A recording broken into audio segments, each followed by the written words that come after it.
If my jungle follows, which he did, I'm just gonna do Ooga Booga, trying to go on him. I know I'm super strong, so I can basically tank everything.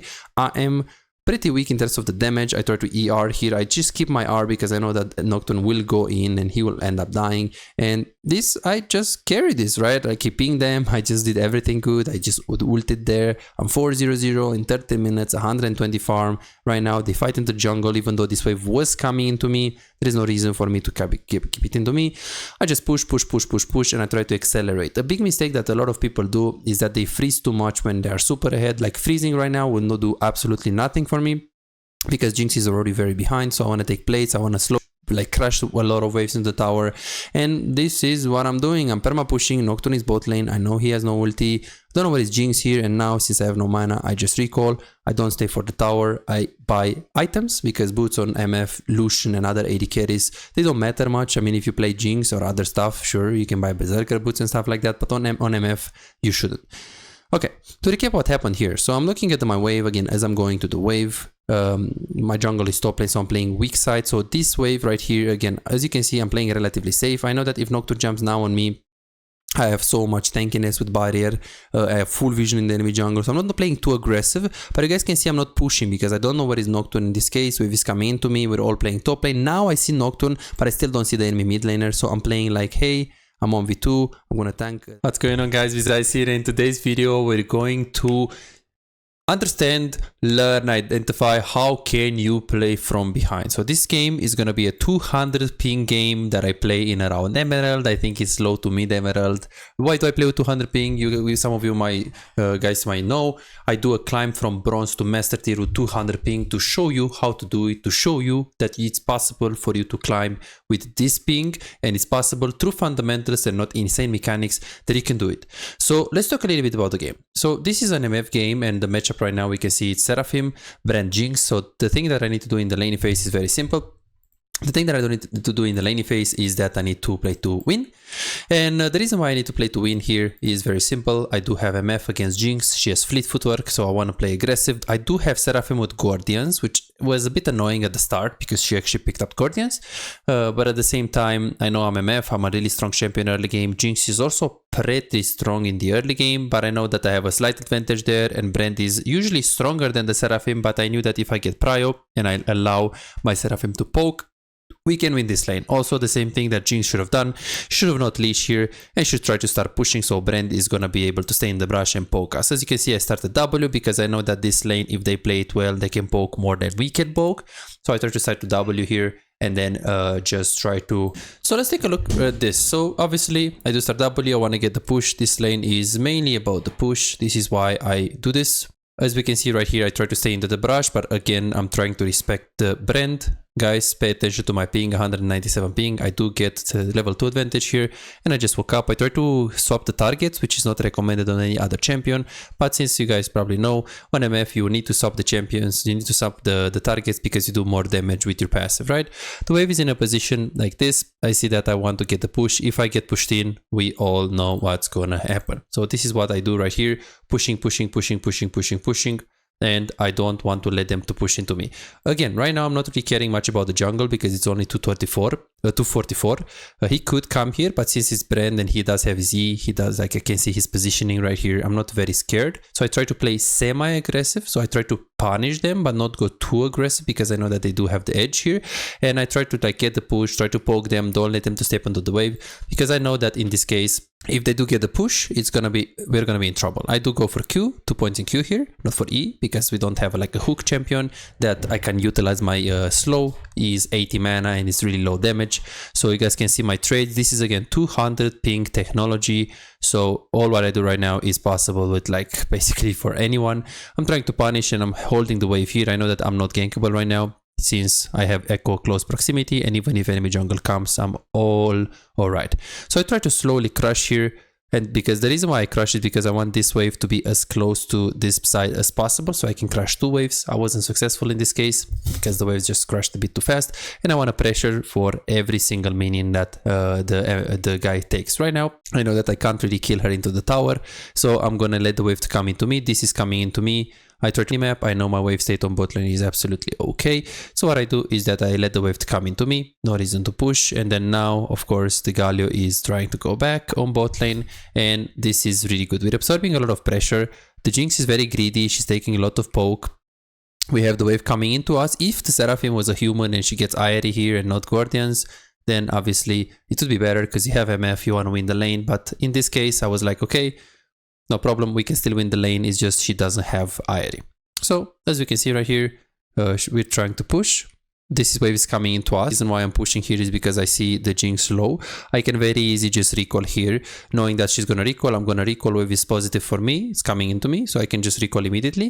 The reason why I don't do it is because first, before taking any decision, I want to like walk up and try to stop her. The moment I see she's recalling in a safe position, I'm like, okay, should we let this wave come into us or should we just push? Since my gold is 1.1 and I want to play for BF Sword since I want to buy Bloodthirster, I actually decided to push this. I pinged the Seraphim and we push this.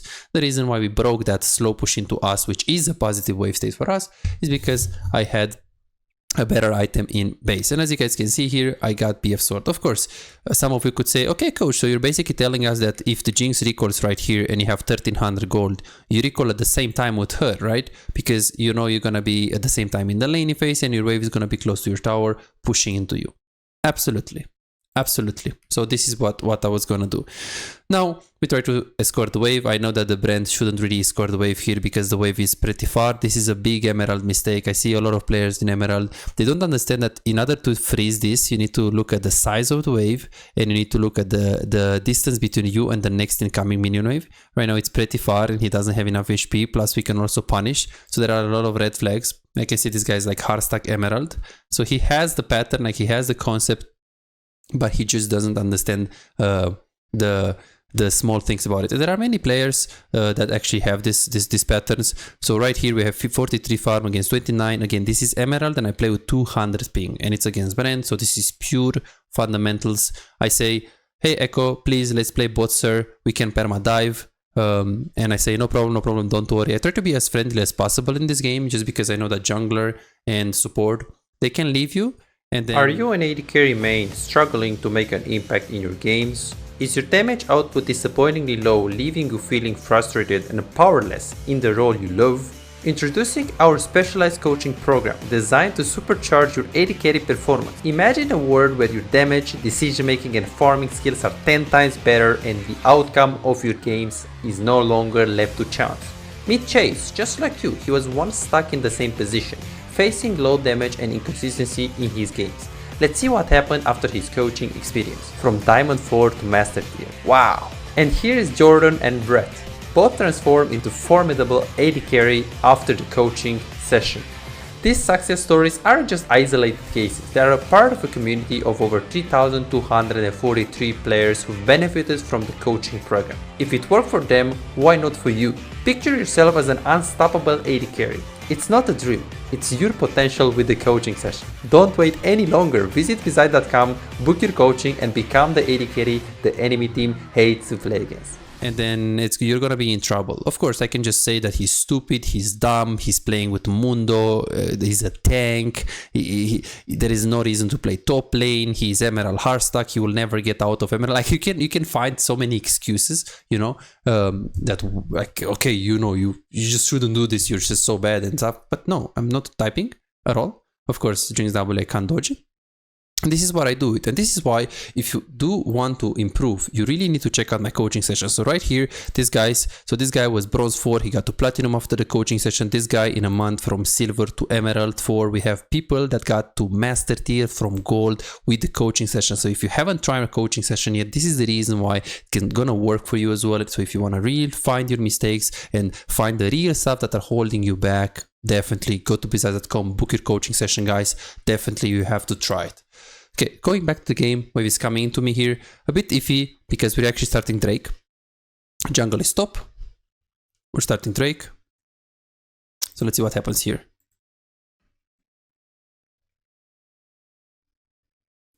Okay, we're starting Drake and I can't follow. Is this weird? Yeah, absolutely.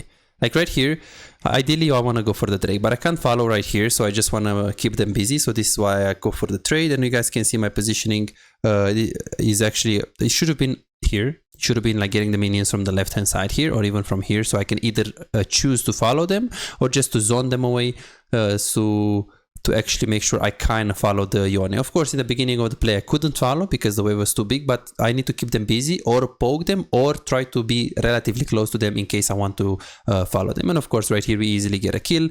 Unfortunately this Seraphim hits something. We do have 60 farm in 7 minutes, which is pretty impressive if you ask me, with 200 ping. Okay, some people will say, okay, but it's Emerald, it's low elo, you know, everyone can do that. Well, I mean, I don't say it's high elo, I just say it's like really good for this ping. And right here we try to dive.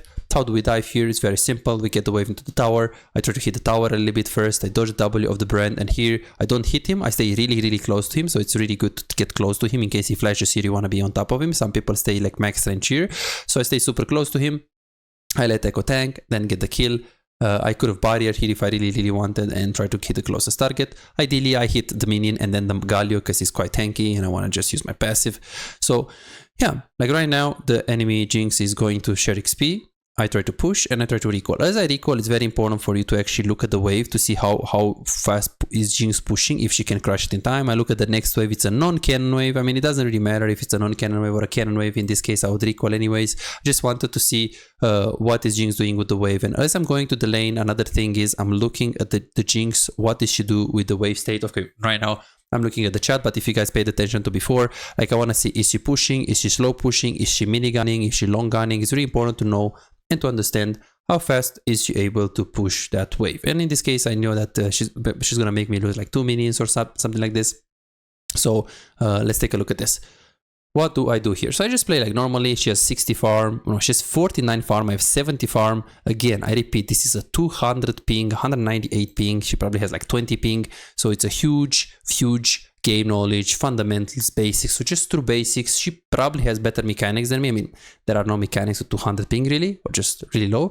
Now Echo is like pinging his jungle, so I can either move or just push the wave first and then move. I try to move a little bit, but then I go back to the lane because Echo saw that his blue buff is not taken. I'm pinging on my way. It's really important when your jungle pings on my way to confirm it by pinging again on my way. I confirm it, and in this case I try to freeze. The reason why I freeze is because the wave was pretty okay. The wave is not so far, but it's not too close.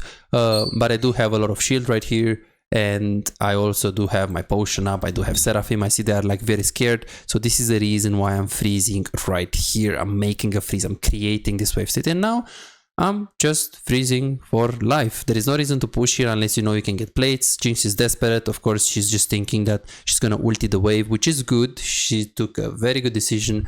Ulting the wave in a case like that is absolute, and she can't do much. So how did I completely smash this kid on the bot lane? She has 40 farm. I have 86 farm in 10 minutes with 200 ping. She can't do anything. I ulti. I know I'm not gonna kill her.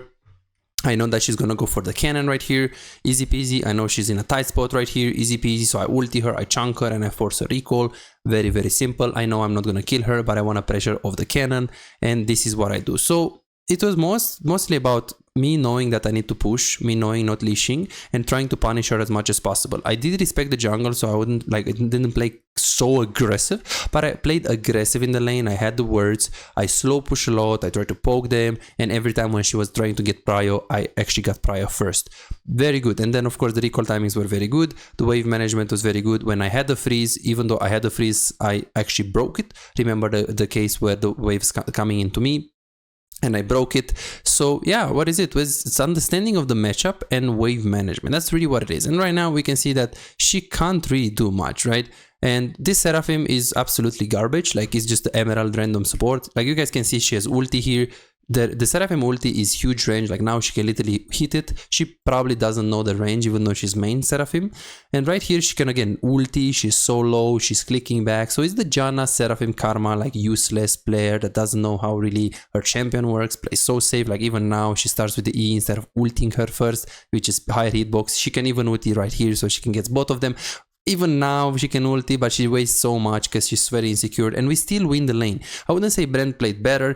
I think my Seraphim played very bad. I think Brent played also bad, but the fact that I played a lot better a lot better than the Jinx, it actually made a huge difference. Now I push, I know that Jinx is pretty close to the lane, I instantly recall. Usually I try to ping on my way so my support can understand that she has to score the wave. The Brand does the same mistake right here, he's freezing when the next wave is very far. So this is why I recommend coaching, because there are many players that they actually know the concept. They know what is a freeze, how to create a freeze, how to pull the minions, but they don't know the small things like, hey, did you look where the next wave is, the position? Hey, did you look at the size of the wave? Hey, how much mana did MF have before she recalled? These things are very, very important. So this is basically what we can see right here. Okay, they did stay here, which again, it's not really my bad. If you really think about it, I recall, I have low mana, I have 1.8k gold, absolutely recall. They did dive here, and I'm looking as I'm following here, try to be in fog of war. I'm not really showing myself. Again, I have 107 ping in 12 minutes with 200 ping. So this is a decent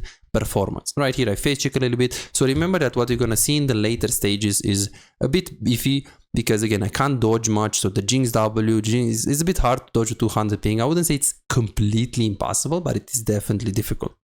Then I go for a ward. Reason why I go for a ward here is because I see Nocturne on the river and I know that he's gonna come. I do push the wave right now and I do have this kind of vision that this ping ward gives me, so I go for the ward.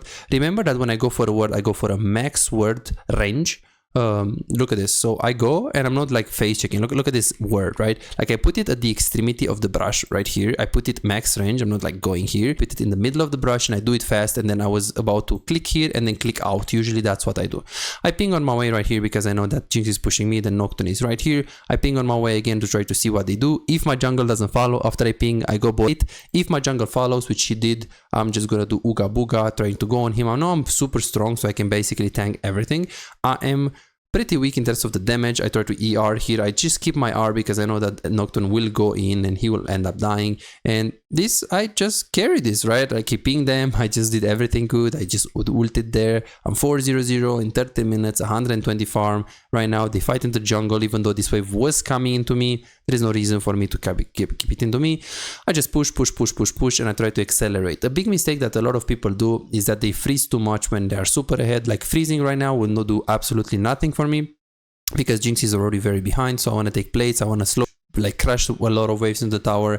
And this is what I'm doing. I'm perma pushing. Nocturne is bot lane. I know he has no ulti. I don't know where is Jinx here. And now since I have no mana, I just recall. I don't stay for the tower. I buy items because boots on MF, Lucian and other AD carries, they don't matter much. I mean, if you play Jinx or other stuff, sure, you can buy Berserker boots and stuff like that. But on MF, you shouldn't.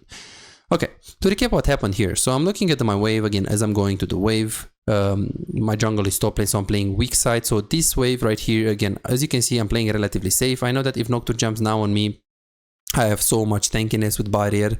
I have full vision in the enemy jungle, so I'm not playing too aggressive. But you guys can see I'm not pushing because I don't know where is Nocturne in this case. Wave is coming into me. We're all playing top lane. Now I see Nocturne, but I still don't see the enemy mid laner. So I'm playing like, hey, I'm on V2, I'm gonna the Jinx ulti, she's gonna fight me. Usually she wins this actually pretty hard.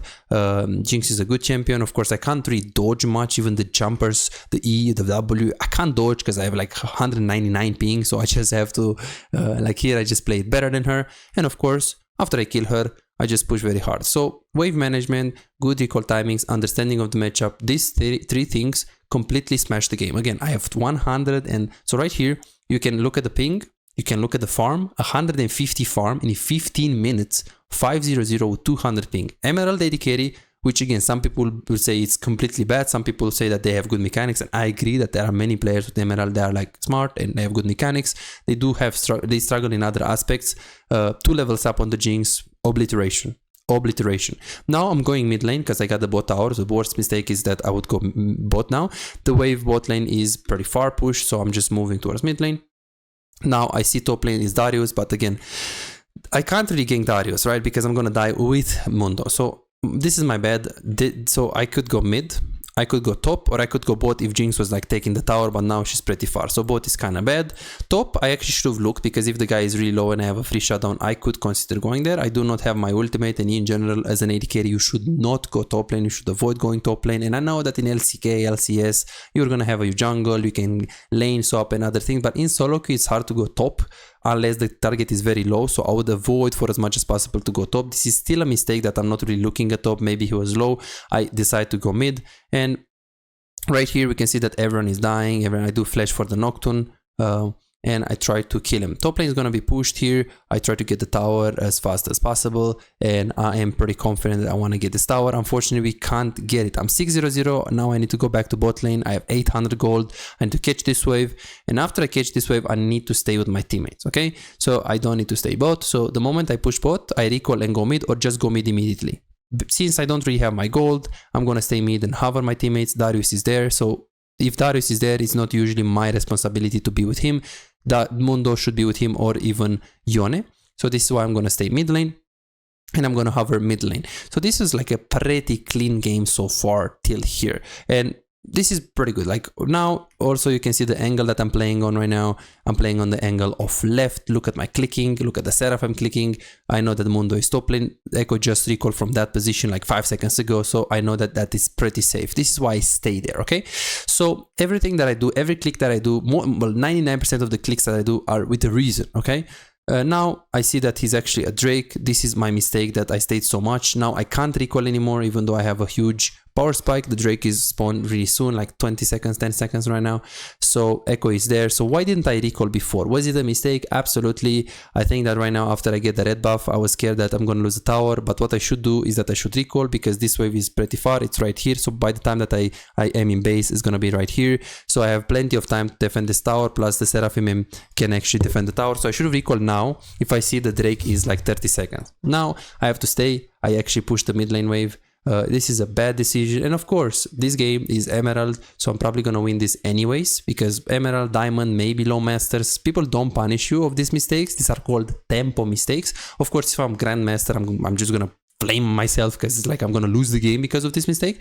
And now it's gonna be very difficult. Now I'm gonna go bot lane. I can't really start the Drake by myself, so I'm gonna start exactly when Echo is here, and then they try to come here, and I have good positioning. I know Nocturne has ulti right here. Try to zone him a little bit, and yeah, it is very, very tough. I have 6 kills out of 9. I try to go in the Fog of War right here, and then Galio is gonna ulti, and right here I try to ulti. I should not ulti only the Galio, but I just know that I have absolutely 0 damage for this fight. So we actually end up winning this fight, so it was fine. Jinx is AFK pushing top lane. So if you really think about it, this is a very, very difficult game, right? I have 7 kills out of 12, and then when I press tab right here, we don't really have humans in the team, right? Like top laner is 0-4, jungle is 1 level up. He's decent, but he's still like Nocturne is still better. They do have Galio, and we have Yone. I mean, he's actually even against a Galio, which is like a very weak champion. And then we can see the obliteration on the bot lane, 50 CS up, 7-0. And they do have Brand, and the Seraphim is going to scale pretty well. So it's a bit of a tricky game. Check out how I'm killing the tower right here. Hit the minion, hit the tower, hit the minion, hit the tower. I recall, and I immediately go to mid lane. So the plan right now is that I need to play for the Seraphim ulti, I need to play for the Echo, and I need to buy Lord Dominic's as fast as possible. I do think that here I should have gone Essence River. I think Infinity is a very good item build if you are ahead, and if they have lots of squishy targets. And right here I thought that he's just inting. I saw Jinx recalling there, and now this is actually the first mistake that I'm doing right here, and it kind of costs me, right? Because I die, and guess what? It's gonna be so hard right now to win, right? Because like if you're the only way, so he says trash play. Like he did nothing the whole game, absolutely useless. He never ganked with Echo. He got out jungled by Nocturne. Top lane is completely inting, mid lane is just AFK. And yeah, he says trash play. And what do? I say my bad. Okay, so you guys can see my attitude is like, okay, I'm not like, okay, let's try to win. That's the most important thing and stuff like that. And now the Jinx actually came, like she actually farmed, and now she's actually back to the game. Will this happen if I have a human mid or jungle or top lane? Like even one player, if they play and Jinx stays only on the side lane, we will win the fight on the Drake when she was top so hard that we'll force the Baron after, or just win it so hard that we can get towers. But because mid is behind, top is completely behind, jungle is behind, like everyone is basically behind, and Brand is, from my understanding, weaker, stronger than Seraphim. Now the fact that I have a lead, I just need to play around my teammates, okay? We kill her right here, so after I push mid lane wave, I just look for a play. I know that we have to play for the Nashor. I usually try to ping the Echo to play for Nashor with us, but here it's easy because I'm just hovering my teammates. Check it out what I'm doing with my camera, guys. I'm seeing the Nocturne mid. I wanted to actually see his HP, so this is why I'm looking on mid lane. Want to see his pathing, whether he's pathing like this to Raptors or like this. Then we just try to kill Jinx. I don't think we're going to be very successful. And now the Mundo is going to get collapsed on right here, and he's actually going to end up dying. Yes, Nocturne ulted Mundo. Again, the guy is 0.5 or 0.6 right now. So he's completely griefing the whole game. So this is how you can see on the screen. I'm really fed. I am doing the correct play. I see a lot of players, if they are winning, if top lane is inting, mid lane is inting, they are just completely useless after. They're like, okay, top is fed. I'm just done. You know, I can't get the chance to carry. This is how you do it. Okay. Good positioning, you hover your teammates, but you still play around your items, and you just try to have good macro. So right here, 203 farm in 22 minutes, pretty decent right here. So let's really see how did I play from this point, okay? So definitely going for the plated boots. Berserker boots are very, very bad on her. I think swiftness are okay, and plated boots are probably the best. Here I do have Nocturne and Darius here. They're super strong. So to analyze a little bit, so me and this guy is actually coming back into the game. Yone is 1 level up, Nocturne is 1 level up, and then Darius is 1 level up on the on the Mundo. So I just try to communicate a bit with them, try to match Darius, because this Mundo is actually Phil and he doesn't really know how to play his role. So yeah, now I just have to play around my teammates. I have to just follow them, try to get good ults and get good angles, have really good positioning. It's gonna be hard because I do play MF against Darius and Nocturne, so they both have plated boots. They have Galio that is really tanky. But as you guys can see, I'm having like really good positioning. I'm keeping the game alive, okay? This is what I have to do. I have to keep the game alive. Yes, mid was slightly behind. Top was completely griefing. Jungle was worse. But keep the game alive, okay? Yone can carry later on. Seraphim can carry later on. Even the Echo can carry later on. We have here a fight. I try to actually E into the fight like really, really easy here. Let's take a look at this. So E, K. Then I go try to hit the closest target, and I'm actually getting completely pranked by the Jinx. I try to ulti, but then I just end up dying here.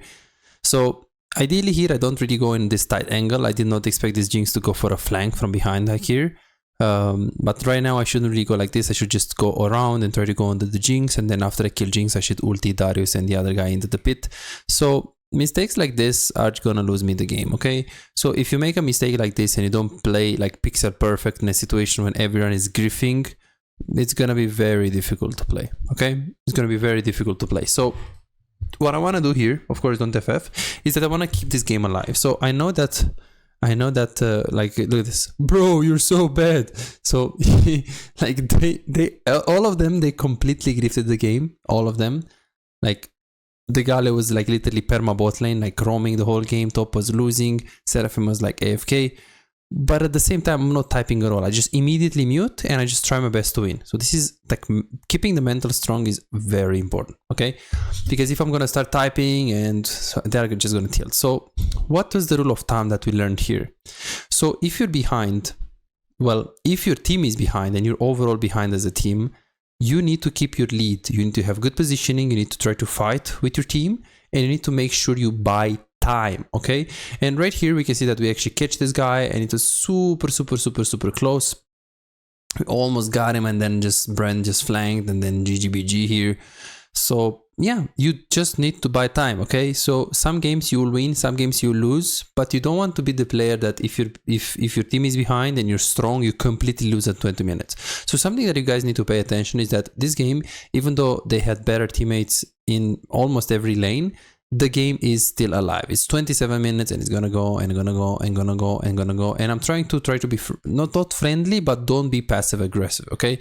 Super important. So one, laning phase is gonna help you to actually be ahead if you have good wave management and good recall timings and you know the matchup. But then in the mid game macro department, you have to know when you're supposed to stay with your team, and you need to know when you're supposed to stay away of your team. So now, as we can see, they just get caught one by one. There is not much really I can do here. I have to recall I'm just backing off. 240 farm in 28 minutes. The Jinx was perma AFK farm. She was like in 1 out of 5 or 1 out of 4 fights. And she was completely only farming with Jinx, with Hurricane, right?